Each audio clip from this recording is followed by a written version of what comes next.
మొదటి దశ పనులు అయిపోయి రైతుల ఇష్యూలన్నీ సెటిల్ అయిన తర్వాతే మనం రెండో దశ పూలింగ్కి వెళ్దాము అని చెప్పిన జనసేన పార్టీ పవన్ కళ్యాణ్, మనోహర్ గారు, తర్వాత ఈయన పవన్ కళ్యాణ్ గారు వీళ్ళందరూ అభ్యంతరాలు చెప్పారు కదా.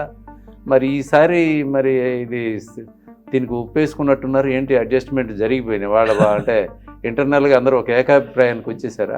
అంటే గత క్యాబినెట్ అప్పుడు ఇది టేబుల్ ఎజెండాగా పెట్టినట్టు నాకు గుర్తండి. సుమారు టేబుల్ ఎజెండాగానో లేకపోతే ముందు రోజు ఎజెండాలో పెట్టినట్టున్నారు. అయితే అప్పుడు 50,000 ఎకరాలకు పెట్టారండి ప్రతిపాదన. రెండవ దశ 60,000 ఎకరాలు, 60,000 ఎకరాల చిల్లర వచ్చింది.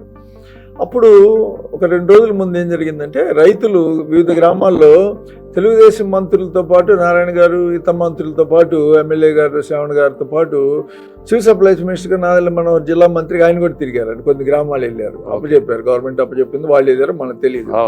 అప్పుడు రైతుల సమస్యలు ఇవన్నీ చూసి జెన్యునే కదా, ఇవన్నీ కాకుండా సెకండ్ ఫేజ్ ఏంటి అని ముందు మీద అవ్వకుండా మేము ముందుకెళ్ళం లేని ఆయన ఒక హామీ ఇచ్చారు అక్కడ.